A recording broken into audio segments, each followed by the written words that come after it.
हरे Krishna.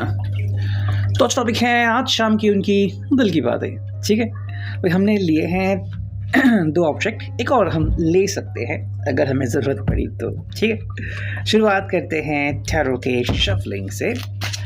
General reading है, सो manifestation करते रहिए एंड मोस्ट इम्पॉर्टेंटली ध्यान कीजिए। ठीक है, और सबसे ज़रूरी बात कि मैं 12 राशियों के बारे में बताता रहता हूँ, कौन से कार्ड के लिए कौन सी राशि आती है। ठीक है, जो भी एप्लीकेबल होता है वह मैं कहता रहता हूँ, so stay tune, okay, and keep an open mind, मन के द्वार पटल खुले रखिए। ठीक है, सो लेट्स सी हमें क्या रीडिंग मिलती है। ठीक है, जनरल रीडिंग है, सो जो भी यहाँ पे हमें कार्ड्स की अंडरस्टैंडिंग मिलती है आपके साथ हम शेयर करते रहते हैं। ठीक, 6 कार्ड्स आ गए और यहाँ आ गया 7वां कार्ड। ठीक है, अगर लगा तो हम और कार्ड्स ले सकते हैं। फिलहाल के 7 कार्ड्स बस हो गए, देखते हैं हमें क्या रीडिंग मिलती है। पहला ही कार्ड आ गया है द एम्परर एरीज। तो मेष राशि के साथ हुई है जबरदस्त शुरुआत। ठीक है, फिर है ये द स्टार्स, एक्वेरियस, कुंभ राशि। चलो, दोनों ही मेजर अरकाना के card, 4 of pentacles, taurus, Virgo, Capricorn, वृषभ राशि, कन्या राशि, मकर राशि। ठीक है, फिर है टेम्परेंस, सैजिटेरियस, धनु राशि। 3 मेजर अरकाना के कार्ड्स, क्या कहने इस रीडिंग के बारे में, है ना। फिर आ गए द हर्मिट, वाओ, कन्या राशि, वर्गो, एस ऑफ वांड्स, एरीज, लियो, सैज, मेष राशि, सिंह राशि एंड धनु राशि। एंड फाइनली मिला है king of chalices, Cancer, Scorpio, Pisces, कर्क राशि, वृश्चिक राशि एंड मीन राशि। ठीक है, तो अगर यहाँ पे हमें कोई अगर साइंस नहीं दिख रहे हैं, ठीक है, बेसिकली देखो ये इतने सारे कार्ड्स आ गए तो 12 साइंस के लिए तो एप्लीकेबल होते ही हैं। बट अगर हम बात करते हैं, देखो यहाँ पे आ गया है अर्थ साइन, टॉरस, वर्गो, कैप्रिकॉर्न, वॉन्ड्स हैं, एरीज, लियो, सैज एंड चैलिसेस हैं, कैंसर, स्कॉर्पियो, पाइसेस। ठीक है, कप्स। तो बस यहाँ पे हमें सॉर्ड्स नहीं दिख रहे हैं कि जेमिनाई, लिब्रा, एक्वेरियस। ठीक है, ये 3 साइन कहीं ना कहीं पे जो रिप्रेजेंट करते हैं वो कार्ड्स मिसिंग है। बट ये जो रीडिंग है वो सभी राशियों को अप्लाई होती रहती है। लेट्स कनेक्ट, देखते हैं हमें क्या रीडिंग मिलती है। देखो, पहला ही कार्ड है द एम्परर। अगर हम इसकी बात करते हैं, so what can we understand. देखो, एम्परर का मीनिंग अगर हम देखें कार्ड के मतलब रीडिंग की शुरुआत में ही, तो कहीं ना कहीं ये पर्सन जो है वो आपको कुछ चीज़ें बता रहा है। ठीक है, हम कह सकते हैं कि शुरुआत में ही जब एक कार्ड आ गया है तो कहीं ना कहीं पर्सन जो है वो बताना चाहता है आपको, ठीक है, कि ये कुछ चीज़ों के ऊपर कहते हैं ना कि जीत हासिल करना चाहता है, या फिर कि भाई ये मेरे कंट्रोल में हो। ओके, मतलब मान लो भाई सुबह चली गई, दोपहर हो गई, तब उसके बाद शाम का जो वक्त है वो तो मेरे हिसाब से ट्रैफिक में कई लोग अटक जाते हैं, बट कुछ चीज़ें होती है कि भाई आज का दिन मेरे हिसाब से नहीं गया, बट अब जो शाम से लेके जो वक्त है वो मेरे हिसाब से होगा, यानी कि मैं रूल करूँगा। होता है ना ऐसा, हम कहते हैं कि भाई मस्त जाके चाय पियेंगे या फिर कहीं ना कहीं सुकून का पल बिताएंगे, बैठेंगे वहाँ पे आराम से बात करेंगे, तो वो चीज़ कहीं ना कहीं हमें यहाँ पे दिखती है। हालांकि ऐसा क्यों देखो, यहाँ पे हैं दी स्टार्स। तो ये पर्सन कह रहे हैं कि भाई मुझे तो समय बिताना है मेरे हिसाब से। ठीक है, एंड इसके लिए बिल्कुल रेडी है। इसका कहना है कि भाई I want to be like what I feel. ठीक है, देखो ये पर्सन कह रहा है कि मुझे मेरे हिसाब से रहना है, जो भी इसकी ख्वाहिश है। मान लो आपसे बात करनी है, 2 मिनट बताना है कि भाई ज़िंदगी में आज या फिर क्या हो गया आज, ऐसी कौन सी बात हो गई, या फिर बस आपकी आवाज़ सुनिए। तो ऐसे जो पल हैं ये सिर्फ उनके हैं। यहाँ पे ना तो उनकी फैमिली आते हैं, तो उनके फ्रेंड्स आते हैं, ना ही उनका ऑफिस आता है। तो ये अकेले हैं जब वो आपके साथ कनेक्ट करना चाहते हैं। अब ये 1 साइडेड विश हो रही है बिकॉज उनको नहीं पता एग्जैक्टली आपके साथ क्या हो रहा है। आप अपने घर में हैं, आप ट्रैवलिंग में हैं, या फिर आप बिजी है कोई काम करने में। तो ये विश कर रहा है कि अगर मुझे मौका मिले एंड अगर सब सही हो जाए तो मैं आपके साथ कम्युनिकेट करने की पूरी कोशिश कर सकता हूँ। That is the one thing. अगर हम बात करते हैं नेक्स्ट कार्ड की, तो ये है 4 ऑफ पेंटिकल्स। ठीक है, ये ऐसा कार्ड है जहाँ पे ये इच्छाएं तो कर रहे हैं, जहाँ पे बता तो रहे हैं कि भाई मैं क्या एक्सपेक्ट कर सकता हूँ, but at the same time कहीं ना कहीं ये भी कश्मकश है कि भाई जो हो रहा है वही होगा। यानी कि भाई मान लो अगर आप बिजी है तो आप बिजी हो गए, या फिर आप घर में कोई काम कर रहे हैं तो शायद आपको मौका ना मिले इनसे बात करने का। एट द सेम टाइम ये बस चाहता है कि भाई एक ऐसा मोमेंट मिले जहाँ पे बस आप दोनों ही हो, एंड और कोई ना हो, ठीक है। 4 ऑफ पेंटिकल्स है जहाँ पे बाकी जो लोग हैं वो इंटरफेयर ना करे। अगर ऐसा मौका मिलता है कि मान लो 5 मिनट हो, 10 मिनट हो, आपने बस बात की, ठीक है, तो बहुत अच्छा लगता है। बिकॉज दिन भर का जो टायर्डनेस है, दिन भर की जो थकान है वो निकल जाती है। बिकॉज हम किसी ऐसे से बात करते हैं जो हमारे सीधे दिल से कम्युनिकेट करता है ना, वो चीज़ आती है। अब ऐसा क्यों कह रहे हैं? बिकॉज यहाँ पे है टेम्परेंस।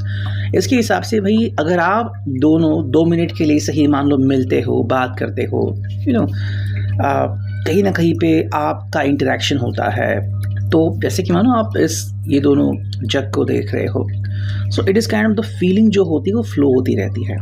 यानी कि मान लो अगर कहीं ना कहीं किसी को थकान है तो वो निकल जाएगी, एंड एक प्यार भरी फीलिंग जो है, रिफ्रेशिंग फीलिंग, वो दोनों के दरमियान बहने लगेगी। That is the main important thing, to trust something, ठीक है।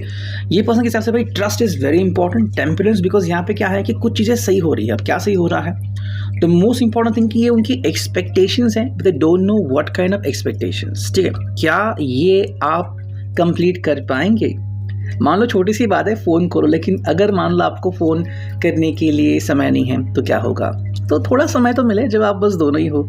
अगर वो भी नहीं तो भाई एक्सपेक्ट कर सकते कि क्यों ऐसा कह रहे हैं, बिकॉज जैसे ही आप दोनों कम्युनिकेट करेंगे, वार्तालाप होगा, तो कहीं ना कहीं फिर एक एक्सप्रेस फीलिंग आप दोनों के बीच आप महसूस कर सकते हैं। यहाँ पे कार्ड है द हर्मिट का, तो ये कह रहे हैं कि भाई देखो, कोई भी एक ऐसा व्यक्ति हो जिसके लिए शांति पाना बहुत इंपॉर्टेंट है। So here is the card जो कि है हर्मिट, यानी कि सही डायरेक्शन। अगर आप बात कर रहे हो कि भाई आपके चाहे रिश्ते के लिए हो या फिर आपके आज के दिन के लिए हो, कोई अगर सही मोमेंट या फिर कोई अगर सही व्यक्ति है तो ये हो सकता है, और इसी व्यक्ति के साथ आपको एक सही मोमेंट मिल सकता है। कई बार होता है ना कि हमारा झगड़ा होता है किसी से, या फिर हम किसी से बात नहीं करना चाहते, चाहे फिर वो फैमिली वाले हो या फिर कोई और हो।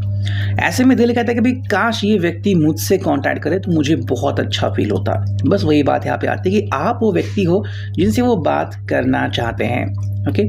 बिकॉज अगर ये बातें चलती रही, आप सही ट्रैक पे चलते रहे, तो आप फिर उस ट्रैक से हटेंगे नहीं। काफ़ी जो लोग हैं जो बोलते हैं कि भाई नहीं, हमारा तो इंटरेक्शन हो ही नहीं रहा है, हमारी तो बातें नहीं हो रही है, मुझसे कॉल बैक ही नहीं करते, मुझसे कॉल नहीं करते, बिकॉज उनको ये डायरेक्शन नहीं चाहिए। शायद वो किसी और डायरेक्शन में जा रहे हैं, लेकिन ये पर्सन आपके साथ ही डायरेक्शन में आगे बढ़ना चाहता है। यहाँ पे है एस ऑफ वॉन्ड्स, ये वही एक्सप्रेस करना चाहता है कि भाई with you I feel everything. अगर आप साथ में हो तो मुझे बहुत अच्छा महसूस होता है, तो तन्हाई नहीं महसूस होती, तन्हाई के अपोजिट प्यार भरी फीलिंग यहाँ पे आती है। But most important thing is कि आपसे ही ये सारी कनेक्शंस होती हैं। उनको पता रहता है कि अगर आप हो तो बहुत अच्छा फील होगा, अगर आप नहीं हो तो क्या फील होगा, इसके एग्जैक्टली बिल्कुल opposite. So you are the one जो इनके लिए काफ़ी इम्पोर्टेंट या महत्व रखता है।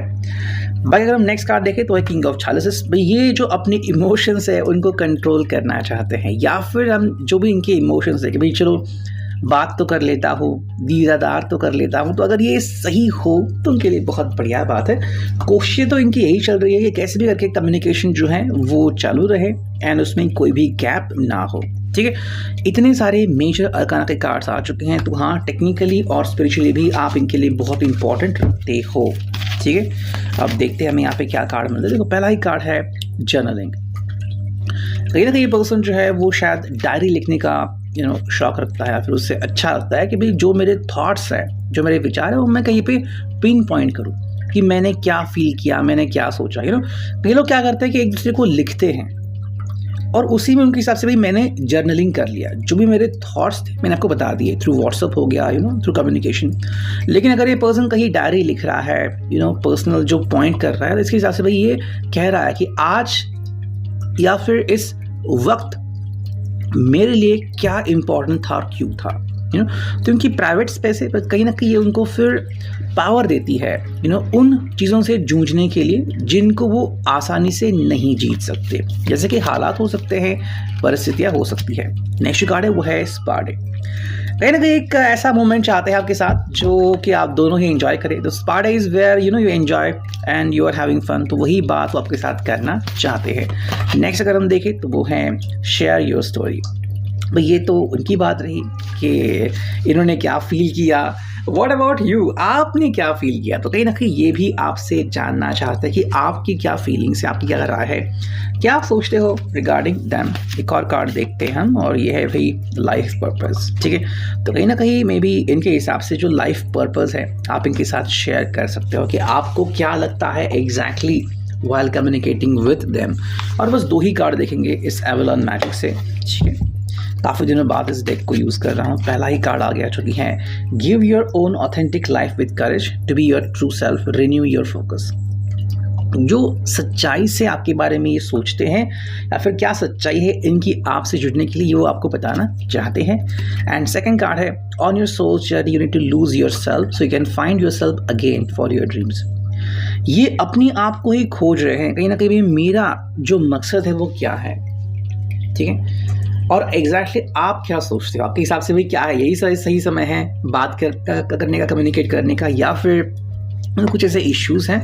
तो आप दोनों ही उसके बारे में डिस्कशन कर सकते हो ताकि आप दोनों को ही कहीं ना कहीं सही रास्ता मिल जाए। सही था भी carding, I hope it will resonate.